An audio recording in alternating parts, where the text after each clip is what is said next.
안녕하세요. 아이 컨택입니다. 오늘은 백내장 수술 시기에 대해서 알아보려고 하는데요. 요즘 백내장 관련 뉴스 때문에 떠들썩 하더라고요. 보험회사에서 지급을 좀 더 강화하거나 기준을 이러기 전에 수술을 하고 보험료를 받아야 된다, 늦게 하면 못 받는다, 그런 것 때문에 좀 얘기가 많았죠. 어떻게 생각하면 보험료를 냈기 때문에 보험 지급을 받고 싶다라는 생각을 하기는 하지만, 그래도 수술이라고 하는 거는 굉장히 중요하고 예민한 거잖아요. 그래서 그것 때문에만 백내장의 수술의 시기를 결정한다라고 하는 거는 좀 문제가 있죠. 그러면 수술이 필요 없는 눈인데 보험료 때문에 이렇게 급하게 수술을 하시게 되면 문제점이 생길 수가 있나요? 우리가 보통 백내장 수술 자체로는 문제가 되지는 않지만, 우리가 백내장 수술을 할 때는 뭔가가 불편해서 수술을 하는 거잖아요. 그런데 그 불편한 정도가 심하면 수술을 하고 나서 따라오는 건조증, 눈부심, 빗번짐, 그리고 적응 기간, 이런 것들을 감내하는 거고, 그렇지 않은데 백내장 정도가 거의 없고 본인은 별로 불편하지 않은데 단지 보험 지급이나 이런 것 때문에 수술을 받는다라고 하면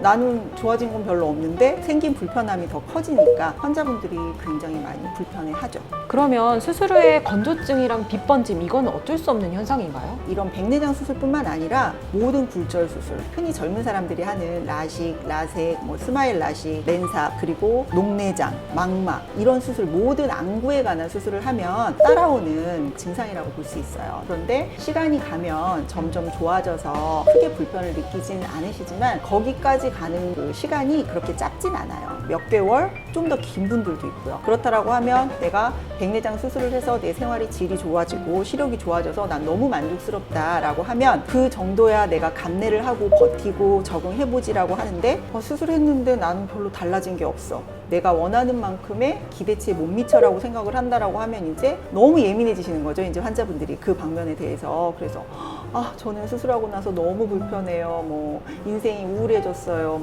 너무 심하신 경우 같은 경우는 약을 아이 컨택입니다. 아무래도 수술은 수술인지라 또 섣불리 하게 되면은 또 부작용이 있을 수가 있겠네요. 그러면 백내장 수술을 하는 적당한 시기가 있을까요? 제일 중요한 건 백내장의 정도와 환자분의 증상, 느끼는 불편한 정도, 이것들을 같이 잘 종합해서 결정을 해야 된다는 거예요. 환자분 눈 검사를 전반적으로 잘 해서 수술을 했을 때 얼마나 더 좋아질 수 있는지를 봐야 하고, 저 같은 경우에는 백내장이 중등도 이상 넘어가고 환자분이 불편을 느끼신다라고 하면 백내장 수술을 권하고, 백내장 정도가 초기 정도인데 환자분이 불편하다 그랬을 때는 바로 수술을 하진 않고 환자분한테 노안이라던가 건조증이라던가 이런 증상들을 설명을 하고, 이것들을 좀 개선시킬 수 있는 생활의 패턴이라던가 이제 이런 거를 한 다음에 한 6개월 정도 뒤에 검진을 다시 오시게 해서, 그때도 환자분이 백내장 정도가 조금 더 불편할 것 같다, 이제 이런 거에 따라서 이제 그때 되면 수술을 권고하고 있는 편입니다. 저는 원장님처럼 이렇게 신중하게 수술을 해주시는 분이라면 원장님이 결정해 주시는 대로 무조건 따를 것 같아요. 근데 이제 불편한 정도는 남이 얘기를 해줄 수는 없거든요. 내가 느끼는 불편함이 어느 정도인지.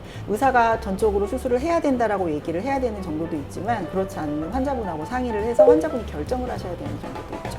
지금 들어보니까 섣불리 보험료 때문에 백내장 수술을 하는 것은 절대 안 된다. 그럼요. 네. 아이 컨택입니다. 이렇게 오늘 백내장 수술에 대해서 한번 알아보았는데요. 여러분의 눈 건강을 온누리 스마일 안과가 함께 지켜나가도록 하겠습니다. 지금까지 아이 컨택이었습니다.